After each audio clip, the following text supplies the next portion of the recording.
একদম দুর্দান্ত স্বাদের একটা ব্রেকফাস্ট আমি আজকে সকালবেলায় বানিয়েছিলাম, যেটা সেটা স্কুল টিফিনেও দিয়েছিলাম। চলুন সেই দুর্দান্ত স্বাদের রেসিপিটা শেয়ার করি আপনাদের সঙ্গে। আর বানাতে এত সহজ, আর একদম সহজ ঘরে থাকা উপকরণ দিয়েই কিন্তু এটা আপনারা বানাতে পারবেন।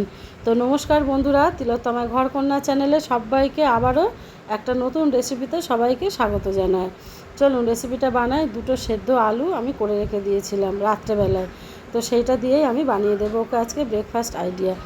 তো ব্রেকফাস্টের যে টিফিন বক্সে আমি দেব সেটাই বানাবো, আর সেটাই দিয়েছিলাম আজকে। আর আমরা সকালবেলা সেটা সবাই খেয়েছি। তো দুটো সেদ্ধ আলু ভালো করে একটা গ্রেটারে এরকম করে গ্রেট করে নিয়েছিলাম, আর সেটা একদম যাতে কোনো লাম্পস না থাকে ওই জন্য গ্রেটারে এটার মধ্যে আমি গ্রেট করে নিয়েছি।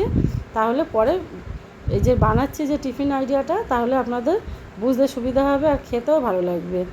তো আলু আমার গ্রেট করা হয়ে গেছে। এইবারে একে একে সমস্ত আমার মশলা দানি থেকে মশলাগুলো দিয়েছিলাম একটু হলুদ গুঁড়ো, একটু অল্প করে হাফ চামচ মতো জিরে গুঁড়ো দিয়েছি, হাফ চামচ মতো ধনে গুঁড়ো, তো আর দিয়েছি হাফ চামচ মতো লঙ্কার গুঁড়ো ঝালের জন্যে। এখানে কাঁচা লঙ্কাও ব্যবহার করতে পারেন। দিয়েছি একটু হিং, স্বাদ মতো চিনি, আর দিয়েছিলাম স্বাদ মতো নুন, আর বেশ খানিকটা ধনেপাতা ভালো করে ধুয়ে পরিষ্কার করে সেটাকে কাঁচি দিয়ে কুচিয়ে এর মধ্যে আমি আলুটাকে মাখবো।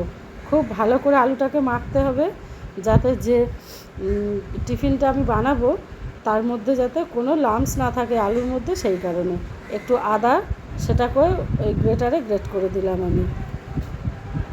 তো এটা হাত দিয়ে ভালো করে আমি এবারে উল্টে পাল্টে ভালো করে মেখে নেবো, যেরকম করে আলু ভাতে আপনারা মাখেন, তো সেইভাবে আলু ভাতাটাকে মাখতে হবে, আলু মাখাটাকে করতে হবে। আর এই আলু মাখা দিয়ে কিন্তু অনেক রকম রেসিপি আমি দেখিয়েছি, আর অনেক রকম রেসিপি হয়ও। তো সেটা আবার অন্যদিন আপনাদের সঙ্গে শেয়ার করবে। ধোসার পুর হিসাবে তো এই আলু মাখা কিন্তু ব্যবহার করা যাবে এখানে, এইভাবে যে না রান্না করে এইভাবে এর মধ্যে একটু পনির গ্রেট করে দিয়েও এটা দিয়েও একটা অনেক ভালো ভালো রেসিপি তৈরি করা যাবে। সকালবেলা চটজলদি একটা ব্রেকফাস্টের জন্য এইরকম করে আলু মেখে রেখে দিলে আপনারা 2-3 দিন পর্যন্ত ভালোও থাকবে, আর সেটা দিয়ে কিন্তু টিফিন বানিয়ে দিতে পারবেন। তো আটা আমি মেখে রেখে দিয়েছিলাম, সেই আটা মাখা থেকে ছোটো ছোটো করে এই যে লেচি আমি করে কেটে নেব, যেরকম করে রুটি লেচি কাটা হয়, তো সেরকম 4টে মতো আমার হয়েছে লেচি।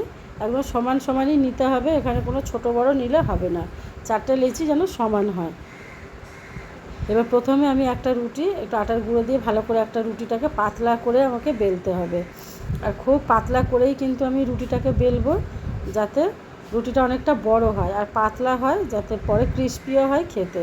এটা আপনারা কি নাম দেবেন আপনারা একটু কমেন্টে জানাবেন। যে আমি যে বানিয়েছি, আমি তো আটা চাকলি নাম দিয়েছি এই রেসিপিটার নাম। তো আটা চাকলি যেহেতু চক্রের মতো দেখতে হয়েছে, চাকা চাকা গোল গোল, হ্যাঁ, আমি যে ব্রেকফাস্টটা বানিয়েছি তো সেটা ওই জন্য আমি আটা চাকলি নাম দিয়েছি। এটা আটার পরিবর্তে কিন্তু আপনারা ময়দাও ব্যবহার করতে পারবেন, ময়দা দিয়েও আরও ভালো হয়। ময়দায় একটুখানি ঘি ময়ন দিলে ওটা মচমচেও হবে, আবার খেতেও ভালো হবে। তো একটা রুটি আমি এই যে বেলে রেখে দিয়েছি একটা সাইডে, আর একটা রুটি অত বড়ই আমি বেলে নেব, একদম পাতলা করে। দেখুন পাতলা করে কিন্তু রুটিটাকে আমি বেলেছি। এবার যে আলু মাখাটা সেটাকে ভালো করে একটা রুটির মধ্যে আমি ছড়িয়ে দেব, হাত দিয়েই ভালো করে স্প্রেড করে দিতে হবে আলুটাকে, যাতে সমানভাবে যতটুকু দেওয়া যায় সমানভাবে যাতে সব রুটিটার মধ্যে এটা স্প্রেড করে, এরকমভাবেই দিতে হবে। আর এই আলু মাখাটা কিন্তু ফুচকার জন্য এত মেখেছি, এত গন্ধ বেরোচ্ছিলো যে ফুচকার জন্যও কিন্তু বেশ উপযুক্ত একটা আলু মাখা। এরকম করেও আপনারা ফুচকা দিয়েও ব্যবহার করতে পারবেন, ফুচকা খেতে পারবেন। তো এইভাবে ভালো করে একটা রুটির ওপর স্প্রেড করে দিয়ে দিয়েছি। এবার আর একটা যেটা রুটি আমি বেলে রেখেছিলাম পাতলা করে, দুটো করে রুটি লাগবে, ওর ওপরে চাপিয়ে দিলাম। দিয়ে এবারে একটা বেলনা দিয়ে একবারই খালি এদিক থেকে ওদিক আলুটাকে আমি ছড়িয়ে এই রুটি দুটোকে জুড়ে দেবো। এইভাবে দেখুন যেভাবে আমি দিয়েছি, দেখলেই বুঝতে পারবেন একটা ছুরির সাহায্যে। এবার যেরকম সাইজ আপনি খেতে চান, একটু বড় বড় করে যদি এই চাকলিগুলো বানাতে চান, তাহলে রুটিটাকে 3 টুকরো করবেন। আর আমি যেহেতু একটু ছোটো ছোটো মতো করব, তো ওই জন্য আমি 4 টুকরো করেছি। তো এইবারে এইরকম করে রোল পাকিয়ে আমি নিয়েছিলাম, এরকম করে রোল পাকিয়ে এরকম করে আটা তো এরকম করে জুড়ে যাবে, গিয়ে ভালো করে জুড়ে দিয়ে ওটাকে ভালো করে এবারে হাত দিয়ে প্রেস করে এইভাবে চেপটে দেব। দেখেছেন কী সুন্দর একটা ডিজাইন এসছে, একটু হাতে জড়িয়ে যাবে যেহেতু আলু আছে। তো এইভাবে আটার গুঁড়ো দিয়ে হাতে ছড়িয়ে নিয়ে এইভাবে তৈরি করে নিতে হবে। কী সুন্দর দেখতে হয়েছে দেখুন, শুধু একদম পুরো চক্র চক্র মতো না ভেতরে একটা। আর এইগুলো লেয়ারগুলোই কিন্তু খুব ভালো ক্রিস্পি হবে আর খেতেও খুব ভালো লাগবে। টমেটো সস অথবা কাসুন্দি অথবা যে বাদাম ধনেপাতার যে চাটনি আমরা যে ব্যবহার করি ইডলি ধোসার সাথে, সেই চাটনি দিয়েও ভীষণ ভালোভাবে সার্ভ করা যাবে। আর একদম কম খরচে এইভাবে আপনারা কিন্তু বানিয়ে নিতে পারেন। তো আর একটা রকমভাবে আমি বানিয়েছিলাম, ওটা থেকে আমার 4টে বেরিয়েছিল।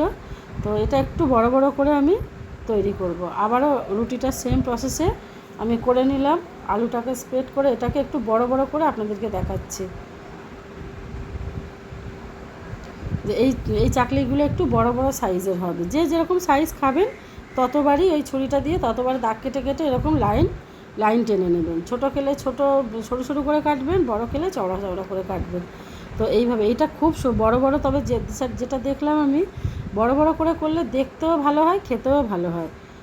বুঝতে পেরেছি? দেখুন এই যে এইভাবে বড় বড় করে বানিয়ে নিয়েছিলাম এগুলো। আর এই লেয়ারগুলো কিন্তু পুরো খুলে যাবে পরে, খেতে ভালো হবে। এইটুকু বলতে পারি যে আলু মাখাটা দেওয়া রয়েছে। এইভাবে আমি পরেরগুলোকে একে একে সমস্ত বানিয়ে নিয়েছি। আমার এই রান্নার ভিডিওগুলো যদি আপনাদের ভালো লাগে, নতুনত্ব লাগে, আপনারা ইউটিউব চ্যানেল তিলোত্তমায় ঘরকন্যায় গিয়ে চ্যানেলটাকে সাবস্ক্রাইব করে রেখে দেবেন। আর ফেসবুক পেজ আছে আমার তিলোত্তমায় ঘরকন্যা, পেজটাকে ফলো করে রাখবেন। আর ভালো লাগলে একটা লাইক, কমেন্ট, শেয়ার আর সাবস্ক্রাইব করে রাখবেন। সমস্ত চাকলিগুলোকে আমি বানিয়ে নিয়েছি। এই যে এবারে একটু এটা ডিপ ফ্রাইও করা যাবে, আবার শ্যালো ফ্রাইও করা যাবে, আর এয়ার ফ্রায়ারে দিয়েও ভেজে খাওয়া যাবে। যেরকম আপনি খেতে চান, যে অল্প তেল দিয়ে খাবো না সকালবেলা যদি মনে হয়, তো এয়ার ফ্রায়ারেরও করেও আপনারা খেতে পারবেন। আর কিংবা এই যে ফ্রাই প্যানে কিংবা চাটুতে অল্প করে তেল দিয়ে আপনারা এটাকে শ্যালো ফ্রাই করেও খেতে পারবেন। তো আমি অল্প করে সাদা তেল একটা ফ্রাইং প্যানে আমি দিয়েছিলাম, গরম হয়ে গেছে। এবার চাকলিগুলোকে আমি এপিট ওপিট করে খালি ভেজে নেব। একটা ফ্রাইং প্যানে আমার 3টে মতো হয়েছে, যেহেতু বড় বড় সাইজ। হ্যাঁ, আগে বড়গুলোকে ভাজছে, তাই একটা পিঠ সঙ্গে সঙ্গে। আর গ্যাস কিন্তু এই সময় মিডিয়াম ফ্লেমে রাখতে হবে। লো ফ্লেমে রাখলে, হাতে সময় থাকলে লো ফ্লেমে ভাজলে আরও বেশি ভালো হয়।